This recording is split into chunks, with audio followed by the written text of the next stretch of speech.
যখন কথিত মার্কিন বাণিজ্য চুক্তির কারণে আমাদের অর্থাৎ আমাদের এই দেশের স্বাধীন সিদ্ধান্ত গ্রহণের ক্ষমতা খর্ব হয়েছে অথবা আমাদের সার্বভৌমত্ব হুমকির মুখে পড়েছে বলে চারদিক থেকে একটা উদ্বেগ উৎকণ্ঠা, ঠিক সেই মুহূর্তে ঢাকায় হঠাৎ করে কেন গোপনে মার্কিন গোয়েন্দা কর্মকর্তা কিংবা মার্কিন কূটনীতিকরা গোপনে সফর করছেন? কি তাদের উদ্দেশ্য? কেন তাদের এইসব সফর সম্পর্কে কোনো পক্ষ থেকেই, কি মার্কিন দূতাবাস কিংবা সরকারের পক্ষ থেকে কোনো কিছুই জানানো হচ্ছে না? এবং সেই জায়গা থেকে অবশ্যই বিষয়গুলো সন্দেহজনক। যেমন মার্কিন যে সাবেক গোয়েন্দা কর্মকর্তা জেরাল্ড পি হ্যামিল্টন, তিনি মার্কিন দূতাবাসের ব্যবস্থাপনাতে ঢাকায় এসেছেন এবং ঢাকার একটি 5 তারকা হোটেল ওয়েস্টিনে তিনি উঠেছেন। এ বিষয়ে ভারতের একটি গণমাধ্যম নর্থ ইস্ট নিউজ তারা রিপোর্টও প্রকাশ করেছে। এবং এই যে জেরাল্ড পি হ্যামিল্টন, তিনি কোথায় কাজ করতেন? সিআইএ, মার্কিন গোয়েন্দা সংস্থা, সেন্ট্রাল ইন্টেলিজেন্স এজেন্সির ডিরেক্টরেট অব অপারেশনসে দীর্ঘ 3.5 দশকেরও বেশি সময় তিনি কাজ করেছেন। তার এই সফর কেন সন্দেহজনক? আগেই বলেছি গোপন রাখা হয়েছে। প্রথমত, এই সফর সম্পর্কে আনুষ্ঠানিক কোনো ঘোষণা নেই।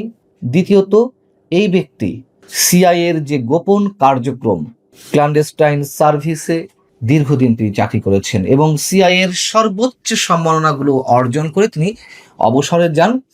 এবং সেই সাবেক কর্মকর্তা, মানে মার্কিন যুক্তরাষ্ট্রের দৃষ্টিতে একজন সফল গোয়েন্দা কর্মকর্তা, তিনি বাংলাদেশে।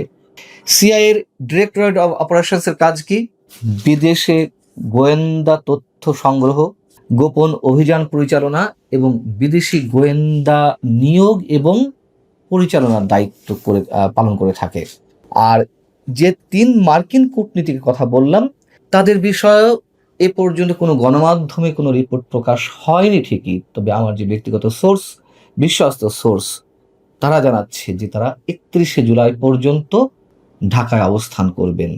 তাদের নাম, পাসপোর্ট সব কিছু রয়েছে। আমি নামগুলো শুধু প্রকাশ করি। তাদের একজন জেরাল্ড চার্লস, জর্জ ডর এবং র্যান্ডাল ভন। তাদের নিয়ে কেন সন্দেহ যাচ্ছে? খুবই যৌক্তিক প্রশ্ন।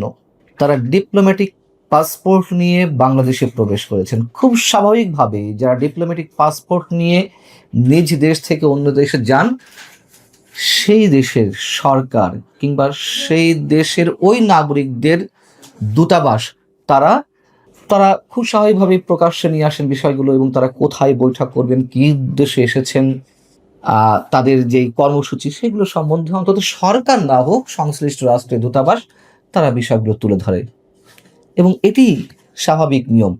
কিন্তু এই 3 জন সম্পর্কেও কোনো ধরনের কোনো তথ্য কেউ প্রকাশ করছে না।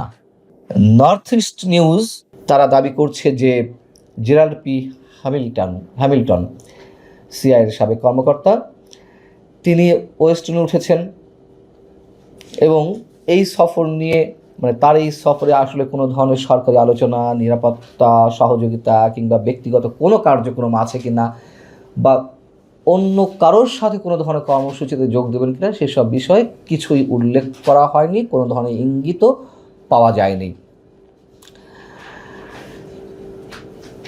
এবং এও তো শোনা যায়, এর আগে অনেকেই দাবি করেছেন যে ঢাকায় মার্কিন গোয়েন্দা সংস্থার একটি নিজস্ব কার্যালয়ও ডক্টর ইউনূস সরকারের সময় খোলা হয়েছে। এমনিতেই করিডোর নিয়ে নানান ধরনের আলোচনা তুঙ্গে ছিল ডক্টর ইউনূস সরকারের সময়। বন্দর বিদেশিদের হাতে তুলে দেওয়া নিয়ে মার্কিন যে চাপ, সেসব বিষয় নিয়ে নানান ধরনের কথাবার্তা, গুঞ্জন ছিল। গুঞ্জন কি, এগুলো সত্য তো আছেই, সত্য তো অবশ্যই আছে, এবং সেগুলো একটা পর্যায়ে থেমে গেলে আবারও কি সেইগুলো মাথাচাড়া দিয়ে উঠছে।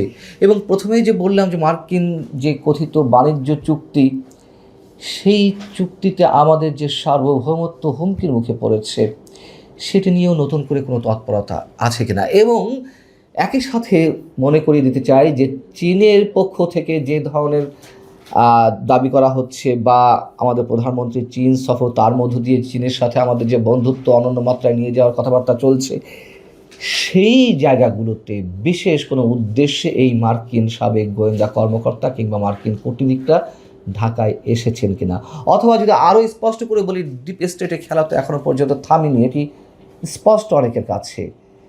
সেই ডিপ স্টেটের হয়ে তারা বিশেষ কোনো অভিযানে এসেছেন কিনা সেটি অনেক বড় প্রশ্ন। আমি আপনাদের একটু মনে করিয়ে দিই, যে কথাগুলো বলছি তার সপক্ষে একটি যুক্তি তুলে ধরি। আপনাদের অনেকেরই জানা আছে যে গত বছরের আগস্টে, অর্থাৎ 2025-এর আগস্টের 31 তারিখে এই হোটেল ওয়েস্টিনেই একজন মার্কিন নাগরিকের মরদেহ পাওয়া গিয়েছিল। পুলিশের খাতায় তিনি একজন ব্যবসায়ী ছিলেন, কিন্তু রহস্যটা ওইখানেই, যখন কিনা ওই মার্কিন নাগরিকের মরদেহ কোনো ধরনের ময়না তদন্ত ছাড়াই মার্কিন দূতাবাস সেটি গ্রহণ করে, অর্থাৎ কোনো ধরনের ময়না তদন্ত ছাড়াই, পোস্টমর্টেম রিপোর্ট ছাড়াই মার্কিন দূতাবাস সেই মরদেহটি তড়িঘড়ি করে গ্রহণ করে। কেন, কী কারণে? একজন বিদেশি নাগরিক, সেটি মার্কিন নাগরিক হোক আর ভারতীয় নাগরিক হোক, তাদের কারোর মৃত্যু ঘটবে রহস্যজনক কারণে, আর তার পোস্টমর্টেম হবে না, পোস্টমর্টেম ছাড়াই সংশ্লিষ্ট রাষ্ট্র তার লাশ নিয়ে নেবে, সেখানেই রহস্য, সেখানেই প্রশ্ন। বাংলাদেশের গণমাধ্যমে তার মৃত্যুর খবরটি এসেছে, যদিও অনেক গণমাধ্যমে এসেছে, কিন্তু বিস্তারিত কিছু বলা হয়নি।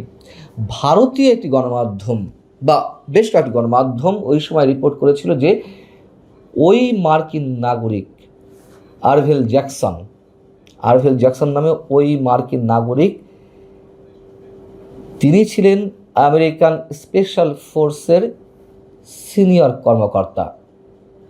20 বছরেরও বেশি সময় ধরে তিনি মার্কিন সেনাবাহিনীতে কাজ করেছেন, একাধিক যুদ্ধে অংশ নিয়েছিলেন।